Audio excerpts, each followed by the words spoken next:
মহানগরের নায়েবে আমির জনাব খায়রুল হাসান, উপস্থিত আছেন আমাদের গাজীপুর মহানগরের সম্মানিত সংগ্রামী আমির জনাব অধ্যাপক জামাল উদ্দিন, আজকের অনুষ্ঠানের সম্মানিত প্রধান বক্তা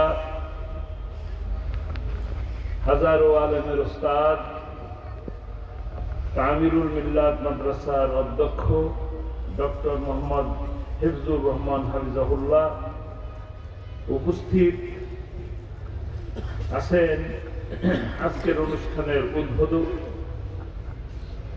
বিশিষ্ট সমাজসেবক, শিক্ষা অনুরাগী, এলপিজি গ্যাস ব্যবসায়ী কল্যাণ সমিতির সম্মানিত সভাপতি জনাব সেলিম খান, মঞ্চে উপস্থিত আলেম ওলামাগণ, সামাজিক নেতৃবৃন্দ, ধর্মীয় নেতৃবৃন্দ, রাজনৈতিক নেতৃবৃন্দ, বাংলাদেশ ইসলামী ছাত্র শিবিরের নেতৃবৃন্দ, সামনে উপস্থিত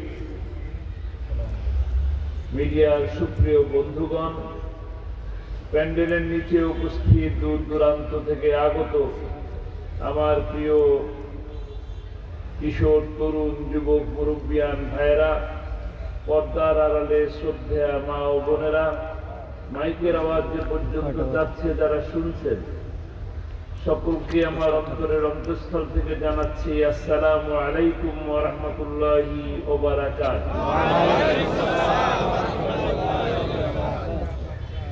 সর্বপ্রথম মহান মুনিবের দরবারে শুকরিয়া আদায় করি।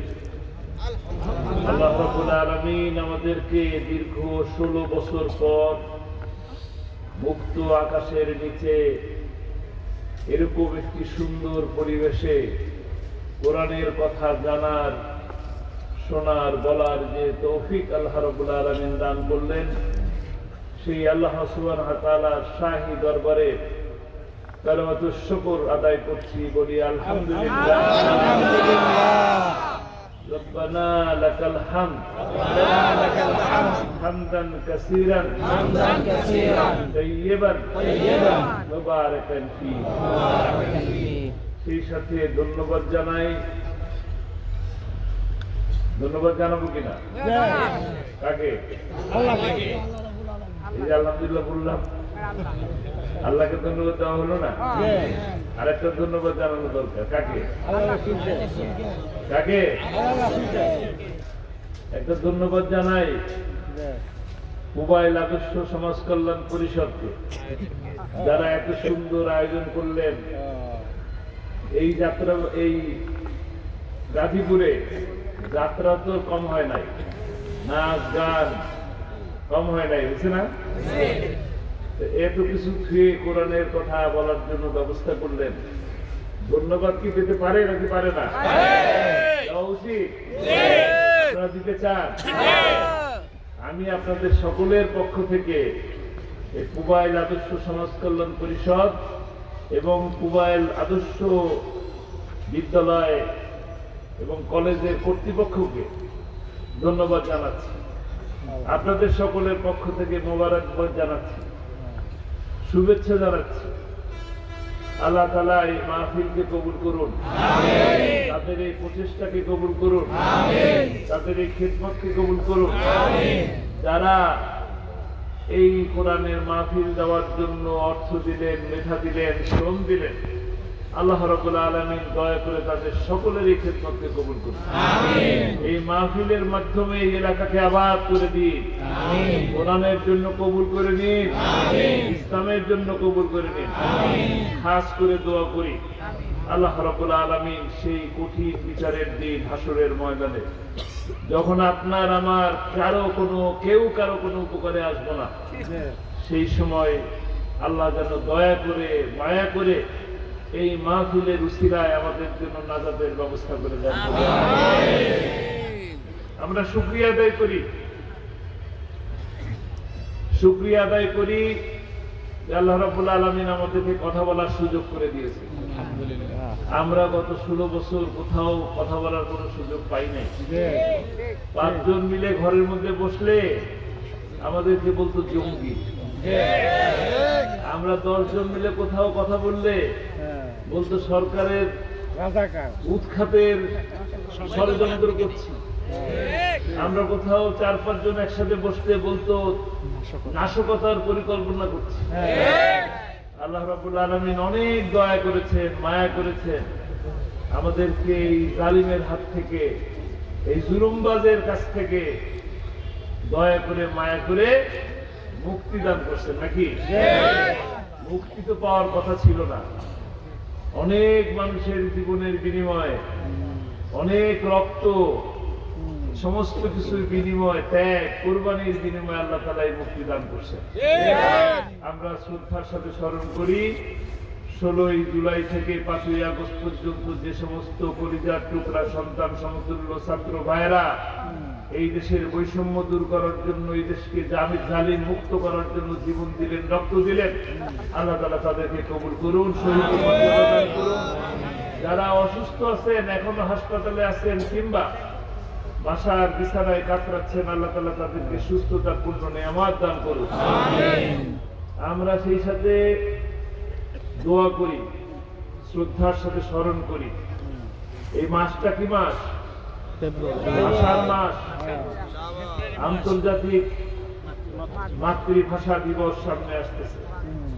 আমাদের এই ভাষার জন্য যারা জীবন দিলেন তাদেরকেও আল্লাহ তাআলা শহীদ হিসাবে কবুল করে নিন। সেই থেকেই বলি, 52 ভাষা আন্দোলন বা তার আগে 1947 সাল এই দেশ তখন ছিল ভারত উপমহাদেশের সাথে, পাক ভারত উপমহাদেশ বলা হতো। বাংলাদেশ, পাকিস্তান, ইন্ডিয়া সব একসাথে ছিল। আমরা আমাদের অধিকার পাই নাই, আন্দোলন হয়েছে, দেশ স্বাধীন হয়েছে। বলা হয় কি ভারত ভাগ আন্দোলন। ভারত ভাগ হয়ে গেল, আমরা পড়লাম পাকিস্তানের অংশে। তারা আমাদের, পাকিস্তান আমাদের মুখের ভাষা কেড়ে নিতে চাইল। তাদের কাছ থেকে আমাদের অধিকার আদায়ের আন্দোলন শুরু হলো। এক সময় ভাষার আন্দোলন সফল হলো। 1969-এর গণ অভ্যুত্থানের পর 71-এর মহান স্বাধীনতা যুদ্ধের অসংখ্য মানুষের জীবনের বিনিময়ে আমরা পেলাম 55,500 বর্গ মাইলের ছোট্ট একটি ভূখণ্ড। বললাম আলহামদুলিল্লাহ। এরপরে যারা দেশের এই স্বাধীনতার জন্য নেতৃত্ব দিলেন, যাদের নেতৃত্বে দেশ স্বাধীন হলো, তারা এই দেশকে বাপের বাড়ি মনে করলো, লুটতরাজ করলো। বললেন দেশ স্বাধীন হয়েছে, মানুষ পায় সোনার খনি, তেলের খনি, আমরা পেয়েছি চোরের খনি। চোরের নেতা চলে গেলেন, দুনিয়া থেকে বিদায় নিলেন, হত্যা হলেন, সপরিবারে নিহত হয়ে গেলেন। আবার সিপাহী বিপ্লব হলো, আর একটা সরকার আসলো, কিছুদিন স্বাধীন থাকলেন, ভালো থাকলেন, ভালো থাকলাম। তারপরে আবার অশান্তি, তাকেও চট্টগ্রামে গুলি করে হত্যা করা হলো। আবার আর এক সরকার আসলেন কিনা মনে আছে? আর এক সরকার আসলো, রাজা হয়ে আসলেন, 9 বছর আমাদেরকে শাসন করলেন, 10 বছরের সাজা নিয়ে বিদায় নিলেন। আসলেন আবার আর এক সরকার, কিছুদিন থাকলেন, বললাম ভালো আছি, আলহামদুলিল্লাহ। কিছুদিন পর আবার আন্দোলন, তাকে বিদায় করা হলো। তিনি আর একজন আসলেন, আর এক মহিলা আসলেন নাকি? এক মহিলা গেল, আর এক মহিলা আসলো। কিছুদিন বললাম ভালো আছে, আলহামদুলিল্লাহ। তারপরে আবার ভালো নেই, আন্দোলন, 4 দলীয় জোট গঠন হলো, তাদেরকে বিদায় করা হলো, নতুন সরকার আসলো। আমরা বললাম ভালো আছে, আলহামদুলিল্লাহ। কিছুদিন ভালো থাকলাম, আবার আন্দোলন, লগি বৈঠা ডাকা হলো, সারা বাংলাদেশ থেকে লগি বৈঠা আসলো।